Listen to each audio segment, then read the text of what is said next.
Hello, everybody. Welcome to the NFL Presidential Address, Week 16.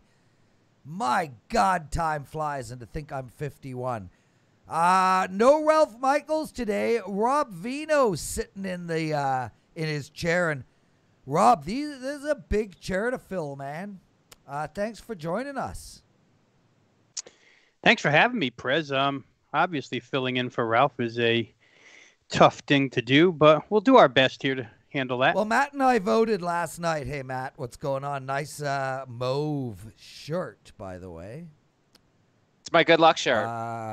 Okay, and you won. You won your first quarter under in the Georgia Southern game, which is currently being played as we speak. So, Rob, Matt and I had a meeting last night. We voted, put a list of 10 people we wanted to sit in Ralph's chair. You were number 9. So congratulations. I thought you were going to say 9 couldn't make it till you got No, to 8 couldn't make it. No, in all seriousness, dude, you were literally like, it was a complete and total no-brainer. No, Ralph, let's go with Vino. And we're double dipping today, Rob. You did an outstanding job on Wager Talk today. Awesome stuff. And well, let me just tell you, we basically go through every game on the board, top to bottom. We'll obviously start with the Minnesota game on Friday night all the way through to the Monday game. And we really try to keep this down to minutes per game. I know you have so much information that you could literally do an hour show on each game, but yeah, minutes. Matt, consensus plays last week. We had, where is it here? We had the Raiders over the total. I can't even remember if that hit. Yes, that hit. I was on that play. Pat's first half under, that hit, and the New York Giants under. That hit. 3-0, baby. 3-0 on our consensus plays. 21-17 on the season. And Rob, basically how this works is really straightforward. If the three of us agree on a play, it becomes a consensus play. We keep track of it all year, and hopefully it wins for us. Tyrone Boyd, who needs Christmas when the Prez and Teddy covers? Just the Prez, dude. No need to shout out Teddy covers. He's not even on this show. Welcome, everybody. Chris Hunter, Love Avenue, Zach B., Simo, Gary J, Proud. We're always Love Avenue, bro. Michael Cooper, Gary J. Hopefully Johnny Detroit logs in. I love when the big man watches the show. Quick, easy, vegan. I don't understand the whole vegan thing, bro. My kid's a vegan, and see, Matt, no Ralph. I get to frickin' ramble, baby. My kid's a vegan. It's impossible to cook for her. I literally don't want her around as a result. Shall we?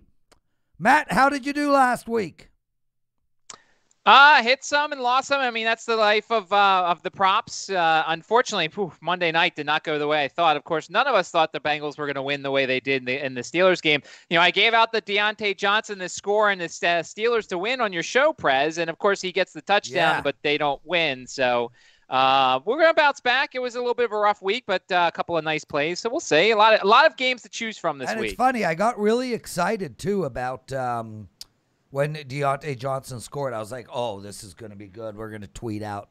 And then, of course, Pittsburgh couldn't finish that up for you. Rob Vino and you, my brother, having an outstanding NFL season. How did you do last week? I had a good weekend, Prez. College and pro combined was 14-6, 70%. The 5% Philadelphia and Arizona over the total was pretty easy, 46 at halftime in a game where we needed to get over 49. So, yeah, it was a good weekend. Saturday, Buffalo, Denver over. I know you and I talked about that by phone a couple of days prior. So, yeah, it was a good weekend overall. I went 11-1 in my NFL and college football combined. My only loss, well, then I lost on Monday night, so I went 11-2. My only loss during the weekend was the over in the Green Bay game, Really felt the game changed when Teddy Bridgewater fumbled at the goal line. But, hey, man, 11-2 in college football and NFL combined, can't complain. And if you're gonna lose, you're gonna lose one game. So be it. Okay, let's go, boys. Matt, I'll go to you first. Minnesota playing New Orleans. New Orleans -7, 51 here. And, look, I think New Orleans is going to win this game. I think Minnesota's in shambles. We saw it against the Bears, and they're really starting off slow. I prefer New Orleans in the first half as a bet on this game. The reason I'm not interested in taking New Orleans on the entire game is, and Matt, you kind of talk about this a lot, can a team cover that back door? New Orleans up by 10 or 13, Minnesota with the ball, 3 to go. I think they got the guns to cover in that type of spot. That's why the first half is more interesting to me. That's where I'm looking. New Orleans first half bet. Matt, what do you like? So for me, it's who's going to do anything on the New Orleans offense. We saw Traquan Smith didn't practice yesterday. You've got Alvin Kamara as usual, although he didn't do a ton. Drew Brees looked very rusty in that first half. And then Latavius Murray, they've got the solid backfield. Jared Cook made a resurrection. He did a couple of things for that Saints team. And then, of course, people who've watched the show know I do not like the Vikings.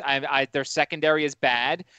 Kirk Cousins is hot and cold. It's really hard to predict on a week-to-week basis. Yeah. To me, I kind of lean to the under here, Prez. I don't know where the Saints' points are coming from.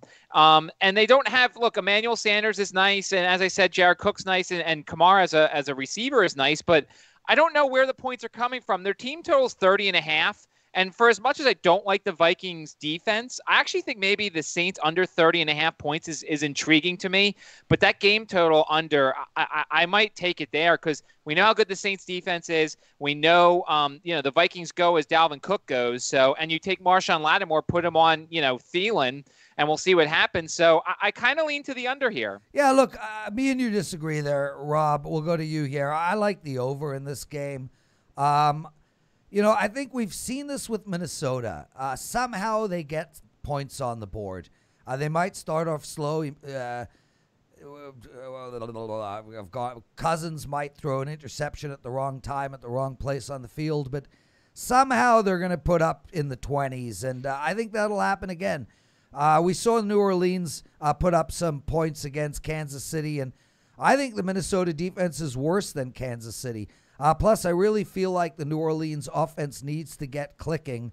So I'm not with Matt on this one. Where do you side on both the side and total? Do you think the game can land 27-24, Prez? No. I think it's going to be I think it's going to be higher than that. I really feel like New Orleans is going to get us to 31, and then it's a matter of, is it going to be 31-21, 31-24, 31-27, that kind of a score. I would be very surprised if New Orleans doesn't get into the 30s. All right, so I'm going to side with Matt here because the only thing that came to mind for me in this game was under 51.5. And a lot of that reason, again, you're playing numbers when you play totals, and 51 is such a key number in football. But I like it under for a couple of reasons. First of all, Saints could clinch with a win, so you're going to clinch the NFC South with a win. So you're going to get a focused effort. But here's the problem for the Minnesota side, at least where I'm concerned. And I know what you're saying, Prez, that they managed to get points on the board. But, if Dalvin Cook can't get going, this is the number 4 run defense in the NFL, the Saints are. If Dalvin Cook can't get going and then it gets thrown on Kirk Cousins' shoulders, can that offensive line keep him upright? The Saints are 3rd in the NFL in pressure percentage. They do get to the quarterback a lot. One thing, you get cheap points against the Saints, and I think you and I talked about this last week, Prez, at some point, but that secondary is so handsy. They're a penalty waiting to happen, whether it be Lattimore, whether it be Jenkins. They get so many defensive holdings and pass interferences. It's a little bit scary because Minnesota could get some free yardage from that. But last week's New Orleans offense was a disaster. 15 first downs, 1 of 11 on third down conversions, 60 rushing yards, 44% completions. It was terrible, and it's without Michael Thomas, and we've seen it before.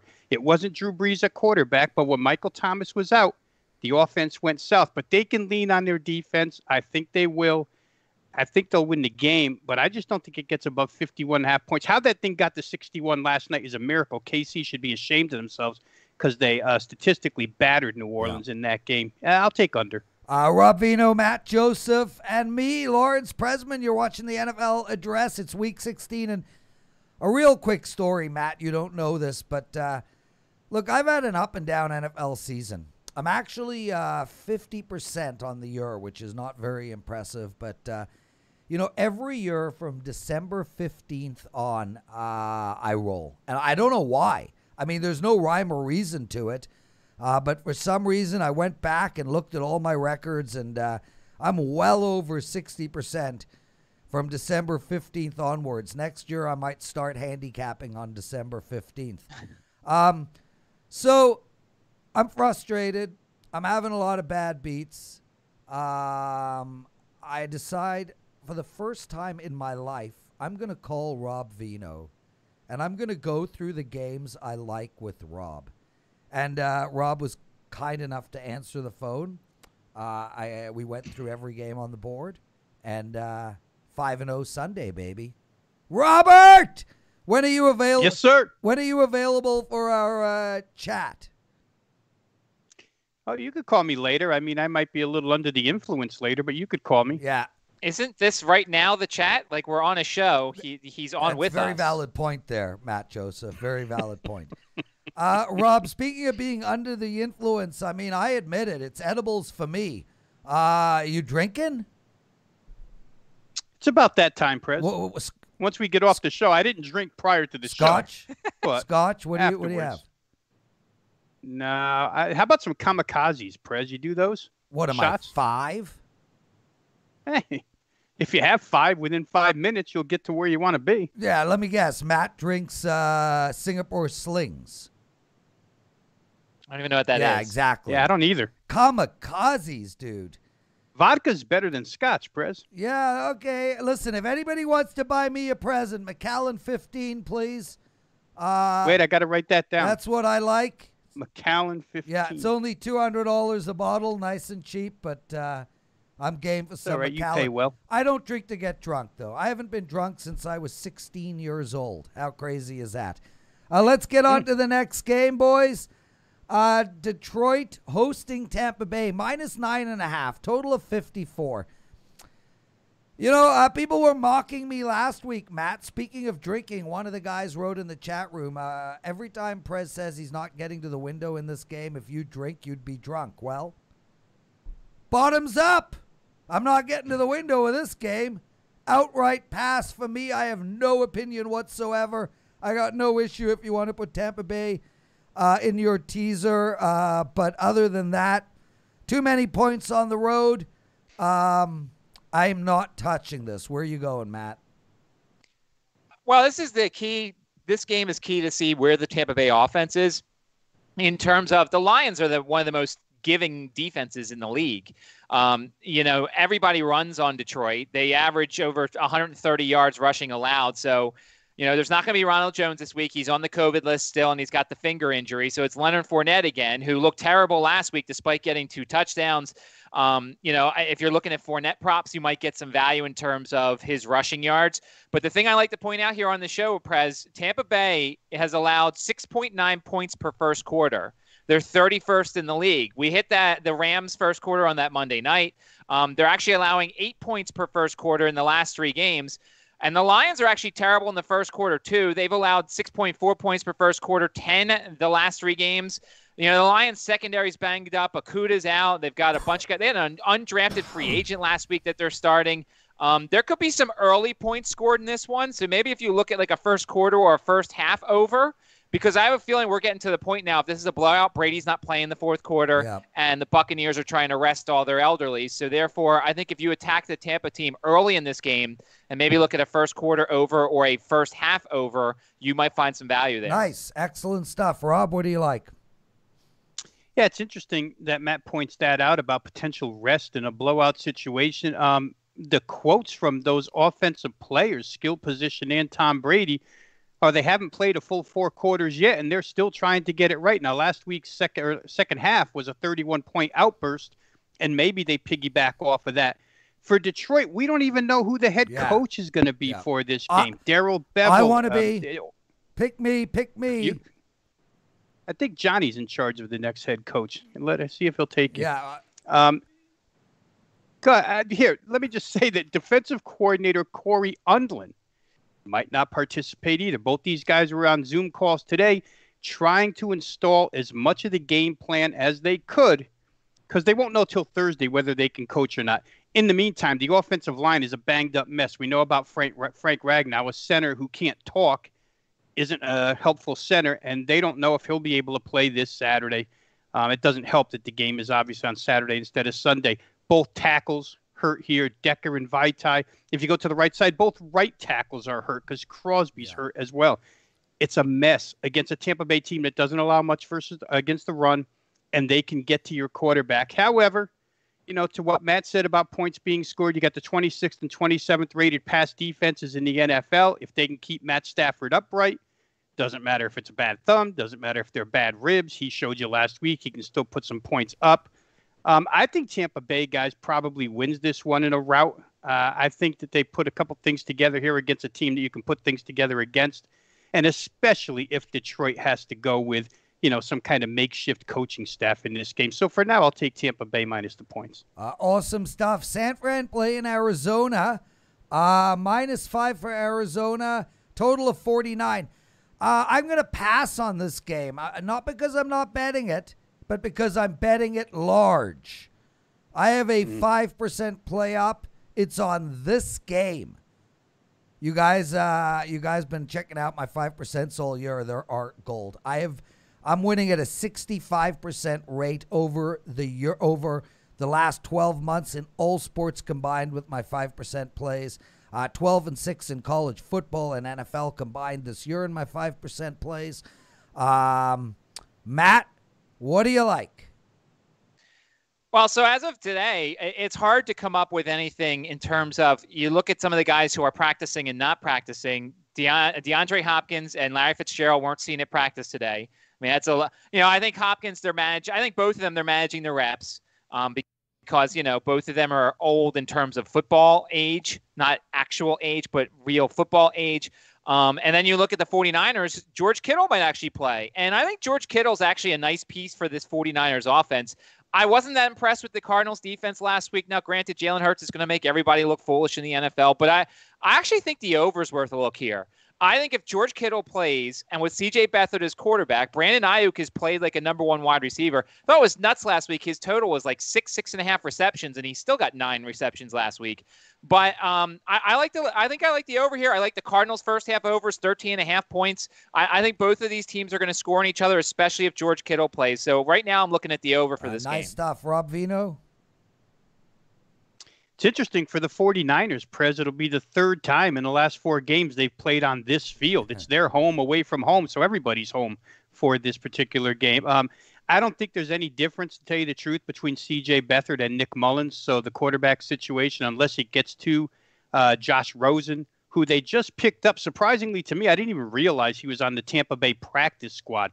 Quite a fall for Josh Rosen, but he'll be the number 2, the backup in this game. I'm going to sort of jump on what Matt said there because I pointed these numbers out last week and they extended themselves one more week. Arizona home games have gone over 6 games in a row now. Last week's 33-26, 59 points, 66, 62, 65, and 71 are the total points scored in their last 6 home games. Again, all 6 over. San Francisco puts up 458 total yards last week against Dallas, and they crushed them statistically, but the 4-0 turnover margin where they lost is where they lost that game. I could see this game going over without question. Arizona has become a real pressure team. If they don't get home, they get burnt.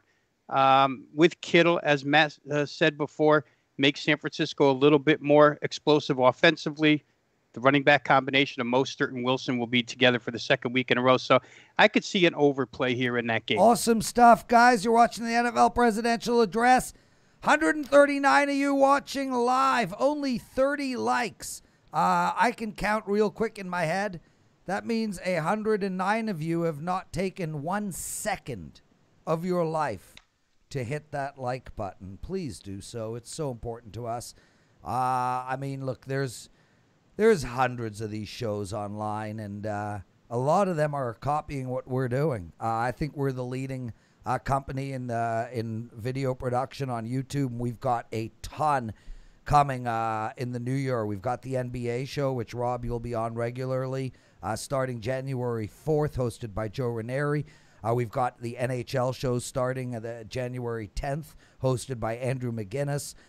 We've got Prop Time with Matt, Andrew, and Andy Lang. We've got Drew's work, opening line report. We do college football, every game on the board. It's just outstanding stuff coming out of Wager Talk, and we really just need you guys to feel part of the gang, part of the family, and really the only thing you need to do is just hit that like button. Also, leave a comment at the end of the show, if you will, even if it's just the word comment. Helps us move up the charts, move up the YouTube rankings. Guys, Miami -3. This team has to win. There's just no way about it. Them and Baltimore are in tough for that final wild card position. Baltimore has a much easier ride. Miami -3 against Vegas. Look, Vegas is a mess, but Gruden's not going to let this team lie down. Total of 47.5. And I really like Miami here, and I really like the under. I'm going to be betting both, Matt, both Miami and the under. And I will likely be releasing one of those to my clients. I just don't know which one yet. Miami's D is so good. And I understand Vegas can put up points and put them up fast, but I don't think they're going to get those long bombs off against this Miami secondary. I could see this game being 24-17, Miami. So I like the under, and I like the Dolphins. Where are you going with this, Matt? Well, I mean, everybody knows who's watched the show. I think the Raiders stink. I wish, actually, literally almost any other team was playing the Dolphins, because this seems like the flattest of flat spots for Miami after coming off of last week and sticking the dagger in New England.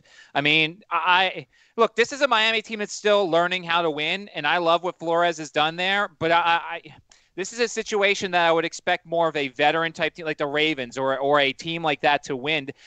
I don't have confidence in the Dolphins that they won't come out here and lay a flat spot in this game. I mean, I like your under probably more than I like the Dolphin side, but I can't trust the Raiders. You look, Derek Carr's limited, and actually I might like the Raiders more if Mariota plays, because Mariota didn't look bad out there for Las Vegas. Ruggs, we don't know his status. Renfro is a little iffy. Josh Jacobs is up and down as a running back. Fun stat for you, the Raiders have allowed the third most points to kickers the last 4 games, so Jason Sanders props come into play here. But I don't like either. I don't like the situation for the Dolphins. I don't like the Raiders at all, so the under is probably what I would play if I played anything. Robert Vino, do we have our first consensus play of the show?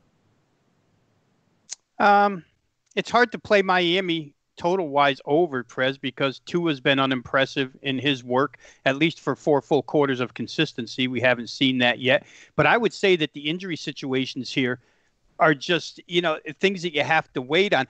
If the Dolphins receivers, remember that receiving core was depleted last week. They went with Lynn Bowden Jr., Mac Hollins, an Eagle reject, Matt, and Durham Smythe. That was their starting wide receivers and tight end. Now, if they become healthy again and you get Devontae Parker and you get Jakeem Grant against what was a depleted Raiders secondary against the Chargers, we saw what Justin Herbert did last Thursday night to just a decimated Raiders secondary. There's an advantage for the Dolphins. However, you don't know which way these injuries are going to go at this point in time, so it's tough for me to make a call whether or not Miami will be able to produce points. I'll say this. The Raiders have had a little extra prep time.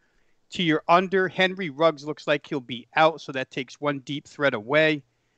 The Miami need to win certainly is there, depending upon what Buffalo's motivation is in the final week of the season, but Miami does have the harder ride. I can't tell which way I would go until I see some more out of these defensive back injuries for the Raiders and the wide receiver injuries for the Dolphins. So I can't put that down as a... Well, it's 2-0 in a draw, so I guess that's unanimous. That is not unanimous. Well, it's unanimous to me. It's undefeated. It's unanimous to me. Okay, boys, Let's get on to the Sunday card. Denver playing the Chargers. Chargers -3. Total 49 here, and the Chargers are on my short list, flat out. I think they're a better team than Denver. I feel like Josh Herbert, I said this in a tweet last week. I think this guy is going to be a monster. I mean, my God, I'm so excited about the future of the quarterbacks. Deshaun Watson, Josh Allen, Patrick Mahomes, and Herbert. All in the same conference, all going to be outstanding. And, yeah, people are like, why didn't you put Lamar Jackson in? Yeah, he's a running back. -3 for me, Matt. I love the Chargers here. I don't know how anybody can love the Chargers for anything. When they're supposed to win, it feels like it's either pulling teeth or it just doesn't happen. I mean, look, this is a matchup of bad coaches. I mean, Anthony Lynn's a guy I don't want to back, and I don't want to back Vic Fangio unless he's coordinating a defense. The Broncos are one of the slowest starting teams in the league. They are 30th in the NFL at 8.5 points per first half averaged on offense. I can't bet this game because I don't know what Drew Lock we're getting. I don't know if the good Drew Lock shows up against a Chargers secondary that has some decent talent, but, is prone to giving up big plays, then I think the Broncos can cover this number. If we're going to get the bad Drew Lock until the fourth quarter, who's really good at the garbage time, then I do agree with your Chargers play. Also, is Keenan Allen playing? Keenan Allen barely played last week, and you can get away with it for 1 week against the Raiders, but can you get away with it against the Broncos? So there's a lot of questions here, and I don't, there's other games I like more, so I'm passing on this one. Well, I will say that we don't often apply revenge in the NFL, but if there's a revenge spot, the Chargers have it. I mean, this game, the first time around, was a ridiculous late fourth quarter comeback by the Broncos and Drew Lock to beat the Chargers, a game where Anthony Lynn, in his many late last second losses just failed miserably. But I don't know that Denver could repeat that. They were blown out of that game and then came back in the last 5-6 minutes with three touchdowns. It was an incredible comeback. For Denver, the secondary was a mess last week as far as injuries were concerned against Buffalo. They got picked apart by Josh Allen. It's possible Justin Herbert could do that again, although I do think that Kareem Jackson is back for the Broncos here. In a lot of ways, they're mirror images of each other as far as personnel goes, but I think the two big advantages belong to the Chargers. I think the quarterback position and having Austin Eckler back at running back, the way he catches passes out of the backfield, the way he gets big chunk gains on runs. I think those two things favor the Chargers plus the revenge. If I had to play, I would play the Chargers in that game. There you go, guys. Two people like the Chargers, and Matt, well, he's just wearing a purple shirt. 193 of you guys watching. Thanks so much, all of you guys. Ashley, Janine, Teasing the NFL, Harold, Bonaventura. I hope I said your name right. I haven't seen your name before. Same with you, Brent Allison. Just love when you guys take the time to join us. Sandman, Chris Hunter, you're always a dude. I can't wait to meet these guys, Matt. When COVID is over, we're going to have a party at where Arthur de Caesar works, the Link. So hopefully a bunch of you guys will make it down. I can't wait to hang out with all of you guys. Cleveland -9.5 versus the Jets. Jets won. Outstanding. Couldn't believe it. And I'm so high on the Rams. Might actually have been a good thing for the Rams, to be honest with you. Jets have been playing tough. They've been scoring of late. Total 48, -9.5 to Cleveland. Hate to say it. This is a pass for me. I think the Jets, Matt, by the way, you've been telling me about the Jets scoring in the first quarter. They did it again. I think it's 8 in a row now. That's probably the only bet I'm going to make on this game. Talk to me. I mean, it's once again, it's a half a point, and they've scored in 8 straight first quarters. And I actually think about 5 or 6 of them are the first drive. And my one concern here, and I'm still playing it because as we talked about last week, it's a bet that we've been on. So we're going to play it week after week. And last week it was plus 140. But my only concern is, do the Jets really scale back now? I mean, we've already seen, and we'll get to the Jaguars, that there's a quarterback competition and guys are getting their reps scale back. But do the Jets do? I don't think they do. Plus, the Browns' defense isn't that good. The Browns have allowed 14.6 points per first half on the road. That number's a lot lower at home. So the Browns away from home. And remember, this is their second straight game in New York after playing the Giants there last week. Baker Mayfield, hard to believe, could win some people their fantasy football championships because he's a guy you're going to want to start. I think he's going to be efficient. I think they're going to get everybody involved. Chubb and Hunt are both going to get their touchdowns. There could be a lot of points here. The Browns team totals 27.5. As much as I dislike the Browns, probably taking the over there. I think they're going to score over 27.5 points. But yeah, that Jets to score in the first quarter bet, it keeps winning, and I'll ride with it with you. Mr. Vino? Yeah, don't particularly like the game, Prez, just because of where the number is at -10. I don't think I want to lay 10 with Cleveland in this situation, although a lot at stake for them. A win here gets them into the playoffs. Obviously, they haven't been there in quite some time, so it's a big game for them. Certainly, if they can run the football, that makes all the difference in the world in how Baker Mayfield plays. When the game's put upon his shoulders solely, not quite as good, but when they can run, and they can run on just about anybody, so you'd have to assume here that they do. The Jets last week, strong defensive effort against the Rams, but we saw Jared Goff fold like he does quite often. Their last two losses to San Francisco and the Jets were miserable offensive performances, mainly by their quarterback. I don't know that the Jets benefit from a bad performance by Baker here because, like I said, I think they can run. I just don't feel interested in laying 10 points in this game. And to me, the total now has climbed to a point where it's a bit out of reach. I think it's gone from 44 all the way to 47.5. A little too high for me. Awesome stuff. Guys, let's move on to the next game. Cincinnati, Houston. Houston -8, 46 is the total. And I think this is a tough spot for Cincinnati, to be honest with you. If I'm going to take a big favorite here, I might actually look at taking Houston. I know they're not a good team. I mean, neither of these teams are good. But I think after that win against Pittsburgh, I think we're going to see a flat spot for Cincinnati. I got nothing on the total, but I do actually like Houston. Matt? I can't see myself laying 9 points with Houston in that defense. They've allowed a league-high 1,916 yards on the ground to running backs. Now, it's unfortunate that Joe Mixon's not playing, but this means Gio Bernard should get his. Got to watch Tyler Boyd. He's on he's in the concussion protocol. That's a pretty big piece of the Bengals offense. And now the Texans will see the fact that Finley is a runner, and they're going to watch out for that if he starts again next week. But I can't see myself. This is a tease piece, especially one of your 10-point teasers, but I can't lay 9 points with the Texans. I know how good their offense is. I know how good Deshaun Watson is. He's probably going to lead me to a fantasy football championship, hopefully.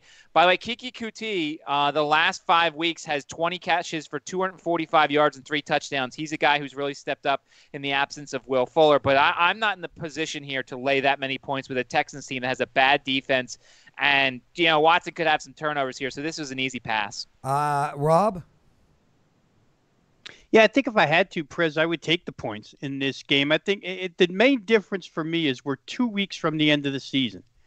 You got a Houston team that's full of veterans, probably just wanting to get the heck out of Dodge. And you've got a Cincinnati team with Zach Taylor, a new head coach that showed a lot of enthusiasm on Monday. And I know that's a rivalry game. I get it. But I think that enthusiasm for a young team is better to be on at this time of year than an older team that has no playoff hope left, hasn't had any for a couple of weeks.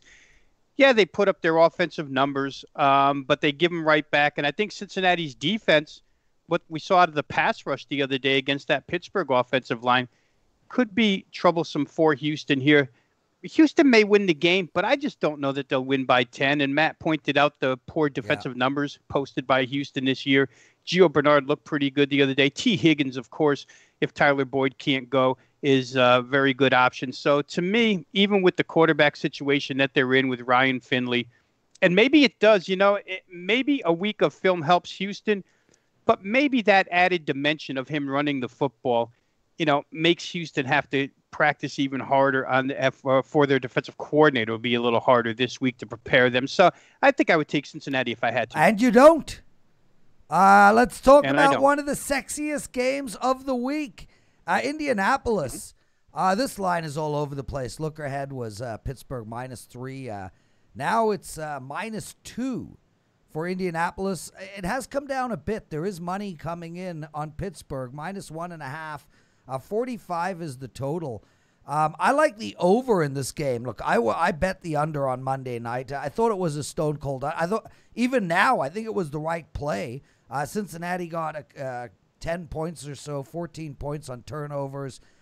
Phantom pass interference call at the end of the game to take that over. But I like the over in this game, Matt. I think we're going to see points, and I know that's counterintuitive, especially with a anemic Pittsburgh offense. But, you know, sports is interesting. Right when you think Big Ben has had his worst game ever, that's probably a prelude to a big one coming up. I'm going with the over here. Are you, Matt? I mean, no, I can't. I just can't. I mean, you know what? I would lean to the over here if I knew that Pittsburgh would commit to the run. Because if Connor comes back, I mean, Benny Snell looked really good. I mean, I've loved the guy ever since he came out of Kentucky. If they came out and said, all right, you know what, Big Ben, we're going to give you kind of the game off, and we're going to have you throw 20, 22 passes. Like, the Steelers' offensive line is okay. It's not great. I mean, they've had some injuries. They've had some issues. But, I mean, if they committed to the run, they can win this game because they've got solid running backs. I mean, we don't know what the status is with Eric Ebron. He's in the concussion protocol after that nasty hit he took in the game. On the Steelers side, it's a good thing Vince Williams removed from the COVID list, and he's going to help out at linebacker. I think if the Colts will want to run the ball a little bit. I just looked at the weather. There's no weather factors. There's no wind, no rain, or anything like that. I can't take the over here. I feel like it's a buy low spot for the Steelers, but I didn't see enough from them. I want them to run the ball. If you told me that Tomlin's going to run the ball 40 times, I'd take the Steelers in this one, but they're not going to. Yeah, I mean, and that's so counterintuitive, right? Because you run the ball, that clock never stops. You pick up 5-6 yards. I'm kind of hoping Big Ben airs it up for the over. So me and you have a different me and you see the over differently, Rob, but I get it because of the play action pass. And, ultimately you go back to that Minnesota-New Orleans game. And for that game to go over, we're going to need a Dalvin Cook to play well, set up that play action pass. So I understand your thought process there. Rob, where are you going? Well, we talked about this a little earlier, Prez, and I'm with you. I like over. I took a 44.5 earlier in the week. Everything I read would indicate or at least point strongly toward the return of James Conner for this game, which I think makes a difference. I'm really not as concerned with the amount of times Ben Roethlisberger throws as to the throws themselves. These throws are 2, 3, 4 yard dunks all over the place. They got to throw it down the field. He's literally making Lamar Jackson look accurate. And it's not, like I say, it's not the number of throws. It's the throws that they've been using the last 3 weeks. I don't know how this team, 11-0, has turned into 0-3 and so poor on offense within 3 weeks. But Connor back should help the running game. Indianapolis offense, let's talk about them just for 1 second here, guys, because they've been fantastic. And Phillip Rivers, head coach Frank Reich said he sees 2 more years left in him. But the Indianapolis offense is really designed to take advantage of Pittsburgh's weakness right now, which is that linebacking core. You can't lose Devin Bush. You can't lose Bud Dupree. You can't lose Robert Spillane and expect them to be the same. And Cincinnati took advantage of that second layer in the passing game Monday night. Phillip Rivers is built for this. Short to intermediate accuracy. Let your guys run with the ball. I don't think Pittsburgh's defense is the same. So as much as we want Pittsburgh's offense to help produce points here, I think the defense will give up some. Indianapolis has scored 26-plus the last 6 games, a lot of it against iffy to bad defenses. But right now I'd call Pittsburgh an iffy defense. So I could see the points coming from their side. As Matt pointed out, there's no real weather concern. I just think the number's too low here, Prez. I can see this game getting to 47 points, and that cashes tickets. I'm with you. And, guys, just to let you all know, 44 is a key number, but 45 isn't. So if you're worried about the line move to 45 from 44, I would only be worried from an under perspective, not an over perspective. Very, very few games land on the number 45. Chicago, Jacksonville. Minus 7.5 for the Bears, putting a run together. Trubisky, man, this guy, it's amazing. Now they're going to be stuck going, what are we going to do next year? This guy's putting together a solid performance 2 weeks in a row. A nice win against Minnesota last week. Their offense, I can't believe I'm saying this, is ticking. They're playing Jacksonville, who's certainly literally just been gifted Fabio Lawrence. They ain't going to win this game. With that said, I don't know if I can get to the window on 7.5, Matt. A total of 47. I like the under in this game. I think the Jags are going to struggle to put up 17 points. I can see this game being a 20-17, 20-13 type game. I'm going to pass on the side, but I'm going straight to the under. I mean, I could see the under. The team total for the Jags is 20.5. Yeah. I like the under there. I mean, this is clearly a Jags team they've said there's going to be a competition between Glennon and Minshew. I mean, for what? And they also backup said they're quarterback when Fabio comes? No, for starting quarterback for the. I mean, I think the Jaguars are going to do as much as possible to lose this game. James Robinson didn't practice today. They're watching his reps. He's a guy that has taken so many reps as an undrafted free agent. I even wonder if during the game they're going to rotate him out and give him a little breathing room. On the Bears side, I mean, it's David Montgomery. Last 4 games, 434 yards and 5 touchdowns. I mean, he's been amazing. The Jaguars can't stop anybody in terms of the rush. So David Montgomery props, they can't set the number high enough for me. And the Jags team total under here. I think that they're not going to score a lot of points, and I think they're going to try and do what they can to make sure they do not score as many points as they can. Matt, I'm with you on the Jags team total under. I'm prepared to put that up as a consensus play with Rob's permission.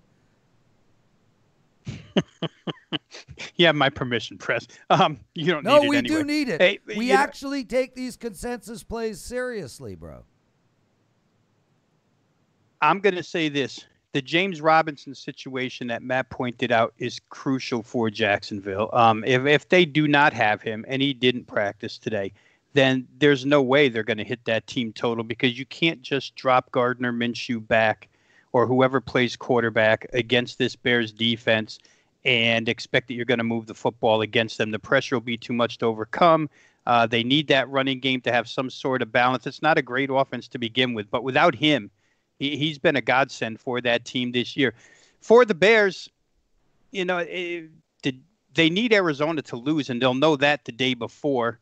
They could still hang out to slim playoff hopes with a win here. So I think that they probably, will be motivated in this instance, but even more so motivated because of the surge that they're on. Give the ball to David Montgomery and let him go. Jacksonville can't stop anybody's running game, so it's not going to take much for the Bears to score here, at least not much from Mitch Trubisky. He can work off of play action, whatever. Should be a simple game for the Bears, guys, in all honesty. And if, like Matt said, if Jacksonville's playing for the number 1 draft choice overall, then it'll be even simpler. But I think Chicago's the right side. Rob Vino, everybody, sitting in for Ralph Michaels. And Rob, we cannot thank you enough. You guys are watching the NFL Presidential Address, Week 16. Over 200 of you watching, 63 likes. 3 thumbs down, all 3. I don't know, Matt, if you were watching this jerk in the chat room. We blocked him, then he made a new name and came back and continued, and we blocked him again. So he's worth 2 of those thumbs down. Guys, please hit that thumbs up button. Really appreciate it. Nice to see you, Darker Divinity and Proud. Love having you guys with us. Be careful, though, boys. I know everyone is sitting there saying, well, Jacksonville, they're not going to win the game because they want Fabio. Well, the Jets wanted Fabio, too, and they still played hard, and they won that game. So, well, Sam Darnold doesn't want him. Yeah, well, I mean, and exactly that's the point ultimately, right? Is, the play, Gardner, the mustache doesn't want him either. Right. Guys, make sure to check out Wager Talk today. We are doing a show tomorrow. Tony Finn and Andy Lang, but no show on Friday. Carolina, Washington. Washington minus 2.5, a total of 44.5. Yeah, I like the under in this game, Matt. 44.5. I know that's low in this day and age. I think Carolina's going to play tough all the way through.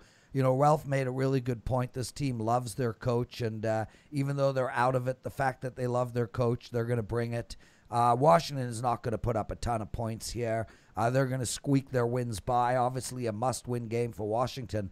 That NFC East is wide open still. And really quick off topic, there are books out there, FanDuel, DraftKings, etc., plus 1,500 for Dallas to win the division. That's a must-bet value play as far as I'm concerned. Obviously, they're not likely to win the division, but they are a hell of a lot more likely to win the division than 15-1 odds. All Dallas has to do is win out and Washington lose out, and Washington's got Carolina on deck, and then Philly for the final game of the year. I love that Dallas play. Total side topic. As far as this one goes, Matt, I like the under, and I like it a lot. It's on my short list. Well, the Eagles fan in me says I hope that Washington loses, so that way next week matters. And it could matter to the Philly gambler too, Matt. I mean, Philly is plus 1,000 to win out too. I actually told everybody on Monday's Wager Talk Today show, bet both Philly and Dallas to win the division, because if Washington loses this game and Philly beats Dallas, well, they control their own destiny, and Jalen Hurts is playing outstanding. Well, we'll get to that. What do you like in this game? So this number I feel like is playing with Haskins, because this number seems really short, because Washington's just better. They're more consistent. Their defense is really good. And I think this number is Dwayne Haskins. I think Alex Smith's going to start this game. And I think once they officially announce Alex Smith starting this game, it'll go up to 4 or maybe 3.5 or 4. I don't know. I leave that stuff to Rob. He's smarter. He makes numbers and things like that. So I'm sure he'll tell me what the difference is. But I think Washington with Alex Smith wins this game rather easily. And I think right now you're getting the price for Dwayne Haskins at 2.5. I know last week we missed the value on Logan Thomas because he had 11 billion catches. But the Panthers allow 110 targets to tight ends, 101 targets to running backs. If Antonio Gibson does not play, J.D. McKissick receptions comes into play, and Logan Thomas receptions come into play. No McCaffrey on the Carolina side. I just think right now, if you like Washington, I think Washington's going to start Alex Smith on Sunday. That's just kind of my sense talking to people. You're getting a Dwayne Haskins price right now, so I like Washington at this number before it goes up. Robert? Yeah, there's a possibility that they could be without their 3 best offensive players in this game. If Alex Smith can't go, if Antonio Gibson can't go. And today they sat Terry McLaurin out of practice for an ankle injury. Now, I don't know how severe it is. I just found out about it about 30 minutes ago. Looking at some headlines here. So it's possible Washington could be even worse offensively. What's crazy to me, Prez, is that last week when you look at Washington's play calling, and I know they were behind Seattle, but it's not like they were behind 30-6. They had 75 plays in that game, 55 pass attempts, and only 20 rushes. Since Gibson's been gone, the running game has been less than significant. I don't know that the passing game, other than Logan Thomas, has been significant. I think they're going to do everything they can to make sure Alex Smith plays this game. Dwayne Haskins was demoted today by his coach and teammates as a captain. Somehow Dwayne Haskins became a captain of this team preseason. No longer a captain, but he is practicing right now, so he will go if Smith can't. I'm on different sides here. If Alex Smith can go, it makes a huge difference in Washington's offensive production. But Carolina, they can stick around. And, I talked about enthusiasm earlier, Prez, and you mentioned how much they like their coach. I agree with both those points. And I could see Carolina maybe losing a very close game or even winning straight up. Yeah, but, with that said, I mean, if you're going to bet -2, you might as well bet the plus on the money line. So few games actually end on 1, somewhere around 6% or something. But under, can I, Matt, under, yes or no? Okay, no. Let's move on. We don't even need. And by the way, Prez, just to say to some of the Rob, McLaurin's been on and off the injury report the past couple weeks with the ankle thing. I don't expect it to be a big issue for him. Yeah. What about? And he hasn't really been a big productive piece the last couple of weeks either, tell you the truth. We haven't heard Terry McLaurin's name called very much lately. I mean, 3 weeks ago, he was the only person Smith was passing to. Him and McKissick. And speaking of McKissick, Matt, his over in receiving yards, that seems to be a good bet week in, week out. What about this week? Well, yeah, I mean, I definitely like the receptions. As I said, the Carolina Panthers have allowed the 9th most targets to running backs at 101. So I think if Haskins plays, I love Logan Thomas and J.D. McKissick. If Alex Smith plays, I like McKissick more. He's had some decent chemistry with Thomas this season. So both of those guys are on my radar. Thomas has been outstanding. New York Giants, Baltimore Ravens here, -11. Look, they're in must-win mode as well. Assume Miami wins. They have to win this game. But the Giants are no difference. They have to win this game as well. And Giants' run D has been outstanding all year. Baltimore doesn't have a quarterback, so it's ultimately going to be a lot of running. So I am going with the under in this game at 45. And I like the New York Giants here. -11. Look, I get it. Baltimore went and thrashed a team last week, beat Cleveland the week before. 11 is way too many points. This New York Giants team has been playing very tough football, especially on the defensive side. I will just stop and say one thing, and I was talking to Davis Sanchez today, for my Canadian listeners. You all know who Davies is. You can hear him on TSN all the time. He literally is like on that channel 24/7.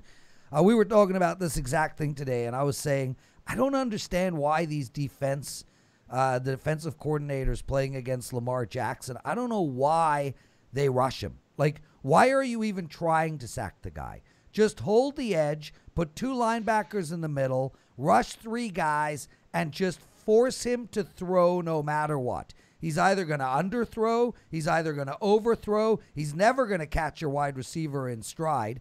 Why are they rushing him? Just wave at him from the line and say, we're here, we're not coming, throw the ball. That's my opinion, but, well, everyone knows my opinion. I think Lamar Jackson's the most overrated quarterback potentially ever. Nick Foles. Matt, what do you like in this game? Oh, you had to throw that Nick Foles thing in, huh? Well, first off, I need to know if Daniel Jones is playing. Last week I had the Browns. That was a mistake. Then again, the Giants with that horrendous 4th down fake. I mean, if you're going to go for it on 4th down, at least show the field goal formation and not actually just go with this weird formation where the punter's throwing the ball to a sticking offensive lineman. I mean, the Giants with Jones, I would have more faith in. But without him, the Giants defense hasn't looked good the past couple of weeks. I feel like the Giants are one of those teams that's losing steam. They're just, they're running as a team. The thing with them is they're another team, much like the Jets, first quarter to... I think we lost Matt there. We'll come back to him. Rob Vino, what do you like in this game? Yeah, he was making a good point there about Daniel Jones, Prez. The difference between Daniel Jones and Colt McCoy is night and day. We lost you. We're going to come back to you. Go ahead, Rob. Okay, so the difference between Jones and McCoy, everybody knows, is like night and day. And, of course, when you play Jones, you have to factor in his running ability as well because he's shown to run some of those zone reads this year for big yardage. I would say this, Prez, to your little rage there about why don't defensive coordinators play Lamar Jackson a certain way. You may find that in this game. Remember that Joe Judge was part of the New England coaching staff last year. They got a taste of Lamar Jackson in a game where they didn't necessarily spy him last year, and he ran for big yardage, as did the team. I think Joe Judge learned a few things from that game, and perhaps he comes with a different game plan to defend Lamar Jackson. Baltimore's been in playoff mode for the past 2 weeks. They knew 2 weeks ago it was going to take 11 games to get into a playoff slot. They've been playing really well. I don't doubt that they'll score points. I think if Daniel Jones plays, the points are way too many here for Baltimore to cover. But if Colt McCoy plays, Baltimore's defense has gotten a lot healthier, and I don't know that Colt McCoy can exploit the secondary the way Jones would be able to. Key players for the Giants, including Evan Engram, all were practicing today, even though it was in limited fashion. So I think you're going to get all the Giant weapons in this game. We'll see how it goes. There you go, boys. Atlanta, Kansas City, -10.5 for KC. 54 is the total. Look, Kansas City hasn't covered 10.5 in, I think, 6 games, give or take. This team is playing it tight to the vest. I've been saying it all year. Kansas City was my 5% play last week. It pushed. I actually did wait, and I ended up getting the money line at minus 135. You guys, if you're looking at minus threes, guys, just to let you know, minus threes against the money line can be anywhere from minus 40 to minus 160. If you could get a minus 140, you're better off value-wise as a bettor taking a pick 'em at minus 140 than minus 3. However, if you're getting it at minus 160, the math then suggests that you take the minus 3. So don't ever take a money line bet at minus 160 against a 3, but always take a money line bet at minus 140 against a 3. As far as this game goes, I like the over here. 54, I know it's high. I don't think I'm going to bet this game. If I had to, it would be the over. Matt?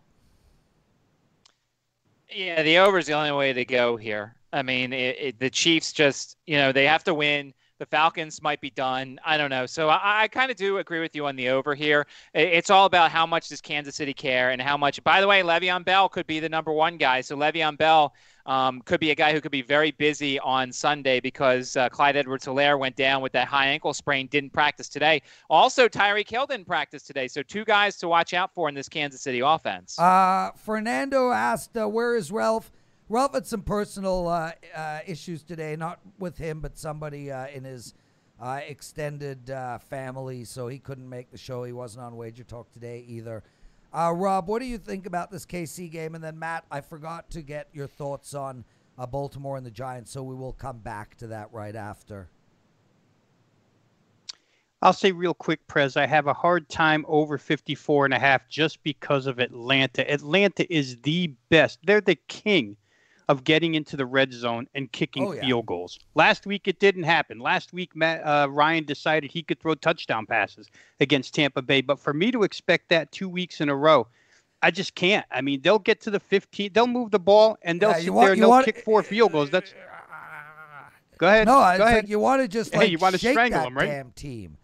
Yeah, you watch the little kicker come out. He drills it right down the middle, and, it takes 3 field goals to get to 9 points. It's crazy. I think Andy Reid is saying all the right things. No let up from the Chiefs this week. I think the victory here probably clinches the number 1 spot for them. So he's not taking any prisoners in this one. The playbook doesn't suggest that they're playing it close to the vest because they come up with crazy new stuff every single week. Tyreek Hill touchdown with the triple motion. And it's funny, if you watch that play from the defender's perspective, I mean, he literally just ran himself into the ground. And the pass to Travis Kelce for the 2-point conversion that the players made up themselves last year. They're breaking out stuff that they had last year. So for me, if I'm going to play, I'm probably going to play Kansas City because I don't trust Atlanta to score touchdowns. KC scores touchdowns. Yeah, listen, I mean, I agree with everything you said. I like the over. I just can't bet it for that exact reason. You're going to watch Atlanta make 50-yard plays and then get stuck on the goal line.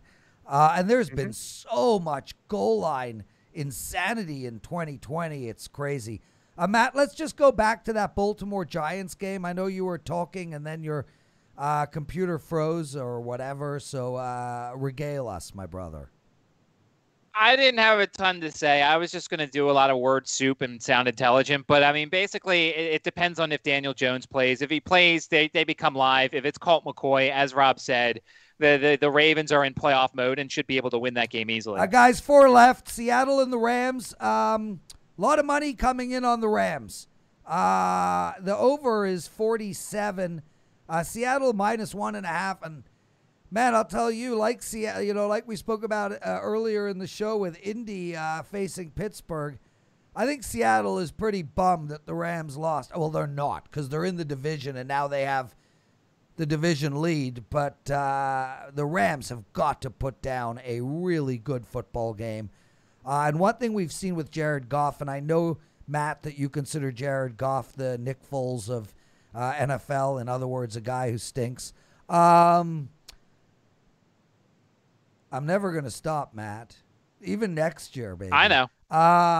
Oh, I know. Jared Goff bounces back well, and when he's on, that team can beat anybody in the league. I like the Rams here, and I also like over the total. I've been playing under on Rams games all year. Last week I played another under. It cashed. Miracle cash, by the way, but it cashed nevertheless.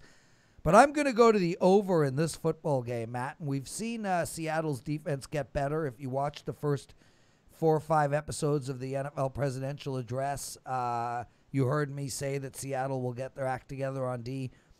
47 is still too low for me in this game. I like the Rams, but I like the over more. What do you like, Matt? I like the Rams. I think that the Rams will play a better game. I think McVay will get them through it. I think that Seattle, DK Metcalf's had one of his worst games against Jalen Ramsey. Now, the question will be if Jalen Ramsey can do it again. I think he can because he's probably the best corner in football. But I think you're getting a Rams team that's going to be highly motivated. My question is, in terms of the fantasy aspect, is Cam Akers is not playing with the high ankle sprain. Does that mean that Darrell Henderson comes back into play? The Memphis product had been in that whole mishigosh when it comes to the running back room. Malcolm Brown could still stay as the guy on third down who catches passes, but how much of a loss is it? The Rams the whole year hadn't found a number one. They find a number one. They use him for 2-3 weeks as a number one, and then all of a sudden he's hurt again. He's not playing this week. So I think that matters. But Goff should be able to get whatever he wants with Kupp and Woods. I lean to the Rams here. Robert?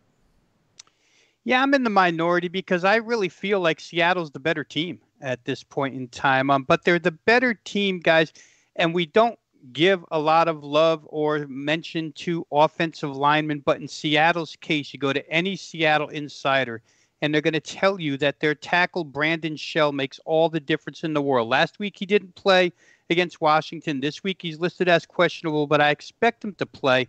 The running game opens up a ton with him, and Russell Wilson's protection gets miraculously better statistically with Shell in the lineup. So I think Shell will play. Remember, the first time they played this game, Seattle was banged up horrendously on defense, and they won that game 23-16. The DK Metcalf, Jalen Ramsey matchup will be obviously fascinating to those who like to watch wide receivers on corners. But the rest of this offense, as Carson goes, so goes Russell and the offense. And I just feel like when you start comparing parts here, Seattle's got just as many, if not more, than LA does on offense. I trust Russell Wilson way more than Jared Goff. And on the defensive side, Jamal Adams has just made the biggest difference since he's returned. They've decided to blitz more. They've decided to pressure more. Goff's going to be under a little bit of trouble if they get to him and cause some havoc in that backfield. So for me, I don't really agree with the line move. Seattle, both teams need it, right? Seattle clinches the West with it. LA jumps back in front with it. So you're going to get full effort from both, full focus. I just like Seattle. I think they're the better team, especially if Shell plays. Rob, me and you just do not see Seattle and the Rams the same way. I have a problem with how you can see them being a better team. I mean, look, Russell Wilson versus Jared Goff, not even close. Russell Wilson, top 3 quarterback in the league. Him, Rodgers, and Mahomes. But Aaron Donald, there's nobody on Seattle that is even in the same league. However good Adams is, he's not Jalen Ramsey. I understand DK Metcalf and Lockett, good wide receivers, but I think the wide receiver core on the Rams is better. The tight end is better. I think the Rams' running game is better. I think the Rams are a better coached football team. We're going to have to disagree on this one, my brother, but that's okay. Matt, who's a better team? Bottom line, forget playing against each other, Seattle or the Rams? I was dead wrong on the Rams because I had their season win total under. I'll admit it. I was way off. I thought they'd play more like the team that showed up against the Jets than the team they've showed up more all season. I like the Rams because I like their defense. When you can put together a good offense and a good defense against a team that has no defense and a good offense, then I'll take the team that has two good units. Look, ask Phil Simms what Lawrence Taylor did for them. Ask Jared Goff what Aaron Donald does for him. Philadelphia, Dallas. I'll make it short. I love Dallas here. I know, Matt, you're a Philadelphia fan. I bet Dallas last week, +3. A ton of money came in on San Fran. They were wrong. I was right, and I'm going right back to the well here. Like I said at the top, halfway through the show, I got a wager on Dallas to win the division. I think Dallas are going to win out. I'm getting 2 points here. If Dallas loses, they could lose by 1. Mark Lawrence always says it's better to take a dog because 2 out of 3 things could give you the win. So I've got a small window to win as a dog, and I got a chance to win outright too. Dallas for me, Matt. Go ahead. Talk me off of it. Well, I mean, Dallas's defense is terrible. I mean, they've played a little bit better. They look good against Nick Mullins. Jalen Hurts is not Nick Mullins. I mean, you know, the things that concern me here are the Eagles' play calling as usual and the injuries. I mean, Rodney McLeod's not coming back. We'll see. I'm guessing Darius Slay will be back. He probably could have played last week. There were reports that said he cleared the concussion, but he didn't do it in time. So he's going to be big. And Amari Cooper struggled a lot against Darius Slay. Had only 1 catch the last game in Philadelphia. And you know, look, once again, this is like the Steelers. If the Eagles run the ball with Miles Sanders 20 times, which they'll never do, I mean, they're a whole lot better offense.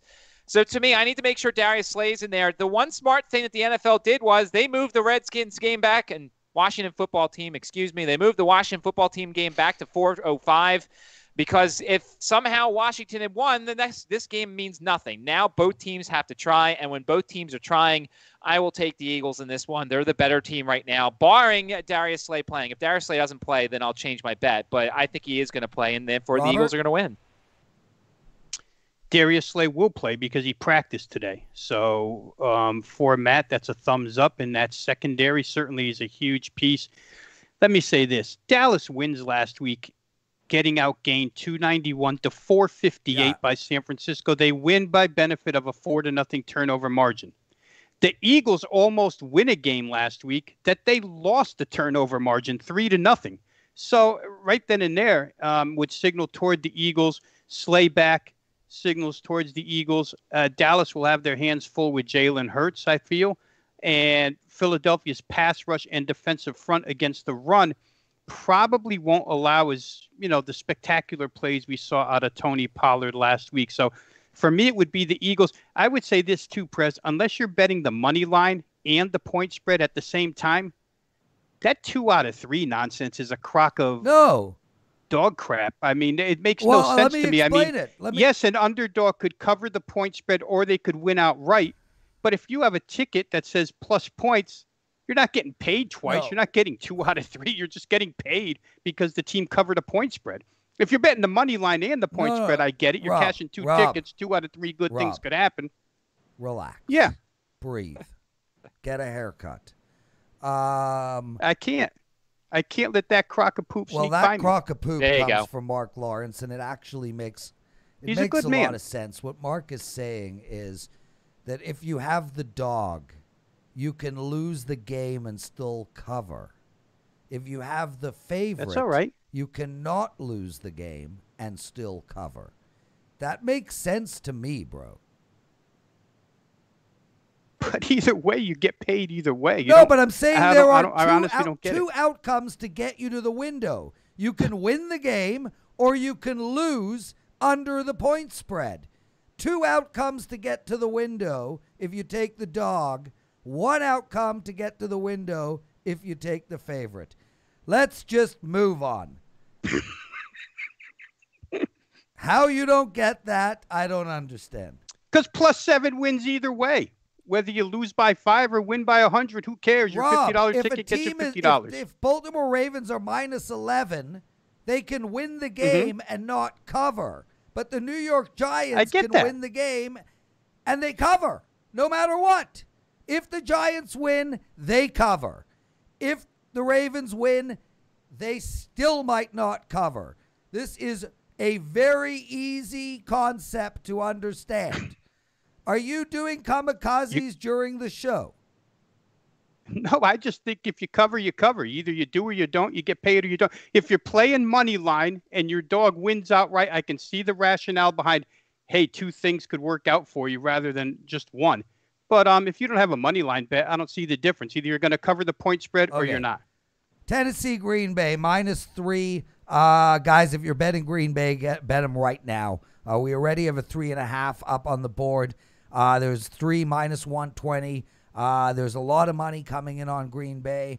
56 is the total. Yikes. I get it. I mean, Tennessee's got a horrific defense. Green Bay should be able to put up a ton of points. And, Tennessee has scored 27 or more. I mean, they're good for 30. I like the over in this game, Matt, but I can't do it.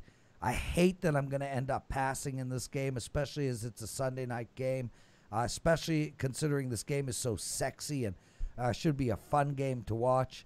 I lean on Green Bay and I lean on the over, but it's unlikely I'll be getting to the window on either. What do you like? So Tennessee's really hard to figure out, too, in terms of, I mean, they've played really well, but they're capable of laying an egg here. And as you said, their secondary is not very good. But when you've got Derrick Henry and Ryan Tannehill's been on fire, too. I mean, he had a bunch of touchdowns last week. I think it was 3 passing and 2 rushing. Of course, it was against the Lions, and everybody does that. But I think that you have to go Green Bay here. I think Green Bay, at home, the weather's not going to bother Tennessee. But I think when Green Bay commits to the run, they're a tougher team to stop, and I think you can do both run and pass against Tennessee. And I think that I could depend more on Aaron Rodgers than I can on Ryan Tannehill. Now, all that said, the Titans' first half team total is 11.5. I think we could very easily see a 14-13, 14-14 type halftime here. So to me, I like the Titans to score 2 touchdowns in the first half. So I'm looking at that over 11.5 for the first half here because Tennessee's offense is in very good form and the Packers' defense is easily exploitable. But I like the Packers for the game. And I get it. And just for the record, I think that Tannehill should have made the Pro Bowl over Watson, even though Watson's having such an incredible season. Rob Vino, what do you like in this game? If you're somebody like me, President, you don't really believe in the Green Bay defense at this point when it comes to playoff time, then you're going to learn a lot about them against Tennessee. Because like you said, Tennessee can attack both ways. And by the way, guys, the real field temperature projected at game time for this one is 2 degrees. Now, Aaron Rodgers absolutely loves that. It's going to be 2 degrees with wind conditions. And Aaron Rodgers has been on record before talking about how he likes wind in Green Bay because he can throw through it and he thinks it plays havoc with opponents. So that's something to consider here in this game that favors the Green Bay Packers. If it gets into an offense versus offense shootout, then you would have to favor Green Bay. I don't know that Tennessee could prevent Green Bay from scoring. But I'm going to, like I say, you'll learn a lot about whether or not Green Bay is a playoff defense by how they play this team. I just don't think they're that good. So if I had to, I would be on over. I think both sides get their points. Buffalo, New England, I'll make it fast. I'll make it short. Buffalo. 25 years of constant losing to New England. Josh Allen, 4th best quarterback in the league as far as I'm concerned. And a man that reminds me a hell of a lot of, say, Brett Favre. Just a winner. Freaking love. I just want to go on the record and say right now, I freaking love the Bills. Not a fan of the Bills. I think they could beat Kansas City. I think they could win the Super Bowl. I just love Josh Allen. -7 for me. I'm all over it. I actually got down on Buffalo Sunday night. I made a pretty large wager at -4. So I got the best number, but it's -7 now. Go Bills. Matt? I mean, it's my time for my favorite stat. New England still has not scored a point in the first quarter at home this season. They're averaging 2 points per first quarter all year long, dead last, 32nd, which is crazy to think of for New England because, Josh McDaniels is a really good offensive coordinator, I would say. But you're right. This is a Bills opportunity, even after last week, to kind of stick another dagger in the Patriots. This is everybody in the AFC East except for the Jets gets their opportunity to say, look, we're tired of you slapping us around. It's our turn to do it. The Stephon Gilmore news is huge. I mean, you put him on the IR. Now, look, J.C. Jackson's not a bad cornerback. I do want to watch the status of Stephon Diggs. He did practice today in limited fashion. I do want to see what happens with him. He's going to play. The Bills are going to play. And I think that under 19.5 points for the Patriots is the way to go here. I just don't know how they score against this Bills defense. I don't know where the points come from. And the Bills kind of dance on the Patriots' graves in this one. Whoa, that's an image. Rob Vino? Real quick for guys, I'm going to backtrack just a second here, Prez. For guys that are interested in the total in that Seattle Rams game, just a quick note here that Seattle is 6-0 to the under their last 6 games. So they've made quite the turnaround from the over team they were earlier this season. In this game, Prez, Buffalo's becoming a lot like Kansas City, right? You just can't stop them from scoring. They're going to score. And New England's not. And if they don't have Gilmore, I mean, like you guys are saying, it's their chance to pile on and get a ton of frustration out on this team while they have them down. They don't seem to have any let off the gas pedal in them. It's interesting. Josh Allen, a kid who couldn't even get a college scholarship, walks on at Wyoming and turns out to be the quarterback that he is. But they've got all the weaponry right now. The defense is coming along as the weeks go by. I can't see any other way than to play Buffalo. Totally agree with the line movement here. Like I say, along with Kansas City, they're the one team that I feel, maybe Green Bay too, you get the feel that every time they have the ball, that touchdown capability is within Matt, can we put Buffalo down as a consensus play? No. Matt. Next week's show, Rob Vino and Ralph Michaels. We'll never get rid of you, Matt. Guys, teaser segment. Rob, I forgot to tell you about this. I like Jacksonville. I like Chicago and the Bills in my 6.2 team teaser. I think they're both going to win this game. That's where I'm going, and I am personally betting that play, and I likely will be releasing that play to my clients. Rob, if you don't have one, it's fine. Matt? I will tease the Saints down to 1, and I will tease the Rams up to 7 and make it a nice little touchdown there for the Rams on the road. Touchdown, Georgia Southern, baby.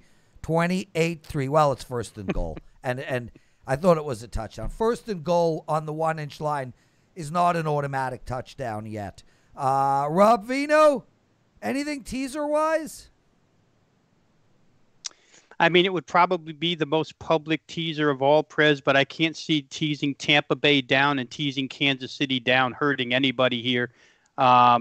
Like I said, it's probably the most public one out there, but I just can't see either one of those teams not winning by 7 points. I love it, dude. Absolutely love it. Oh, touchdown. What an outstanding show. Rob, Vino, I can't thank you guys. Thank you enough for joining us on incredibly short notice.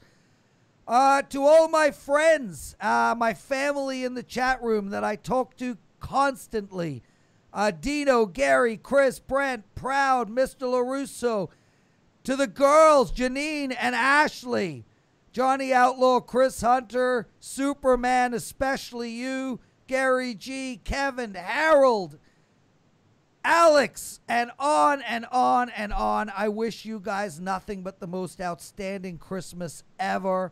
I hope everybody has a wonderful, wonderful holiday. We will see you next Wednesday on the NFL Presidential Address. Matt, the consensus plays, we only have 2 consensus plays for this week. Jacksonville team total under and Miami under. It's 21-17 on our consensus plays. I love you all. You mean the world to me. Best wishes and happy holidays.